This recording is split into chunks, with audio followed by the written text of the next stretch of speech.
Hi Aries, this is your astrology forecast for February.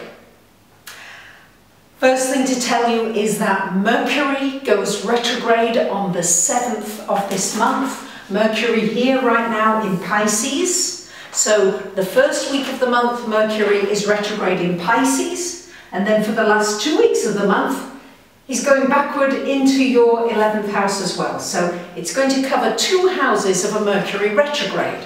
How is that going to affect you, Aries? Well, Aries, for the second week of the month, from the 7th to the 14th, this could well bring you an understanding of a situation from the past. Maybe something has been flummoxing you. Maybe a secret is revealed.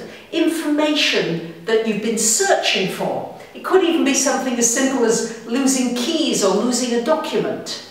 Very possible that you might find it during that second week in February. It's also a very good time for relaxing, meditating, doing anything that is quite quiet. And with Neptune joining the Mercury, you may have some wonderful visualizations. You may be able to visualize something or something coming to you in a dream. Then for the last couple of weeks of the month, this Mercury going into your 11th house retrograde, this is a good time when you might be reconsidering your friendships. An old friend from the past could in fact come back into your life. But it's a good time to be reconsidering your goals, your dreams. What is it you want to achieve now? And this is really a good time during the retrograde to be thinking about that. Good time to be thinking about what kind of people you want in your social circle. What kind of people do you want to meet? What kind of interests do you want to share with these people? That's going to be important to consider during the Mercury retrograde. So these are the good things to do during Mercury retrograde.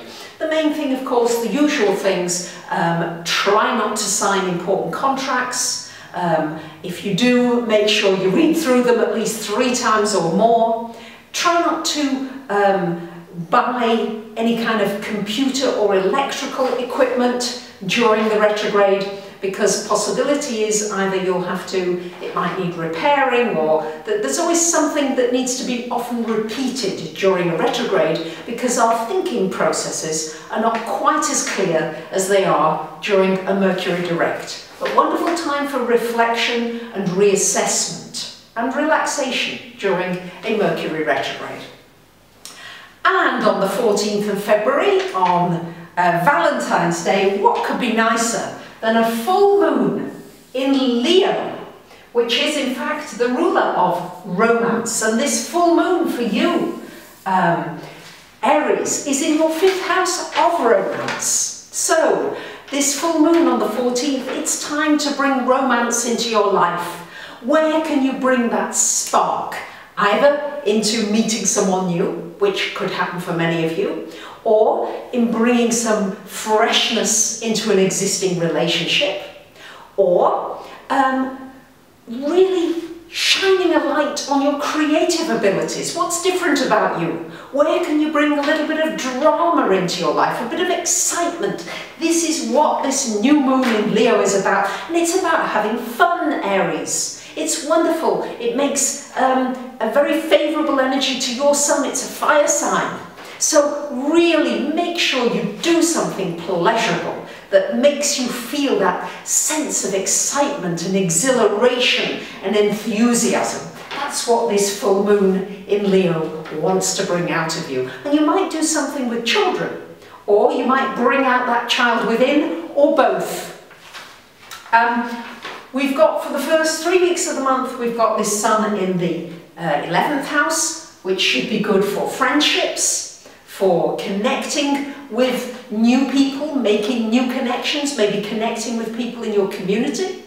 And then for the last week of the month, the sun coming into your 12th house. And this is a time for reflection about your year, because Aries, it's soon going to be birthday time. So it's a reflection time about, well, how do I think I did this year?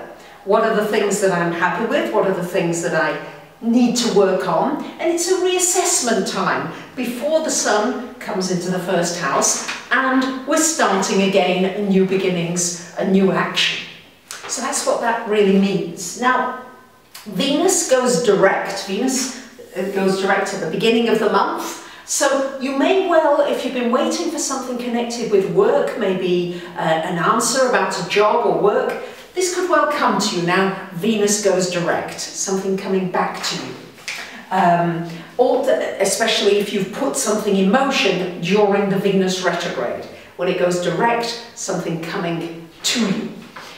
We've still got Mars in your 7th house, Aries. I know it's opposite Uranus.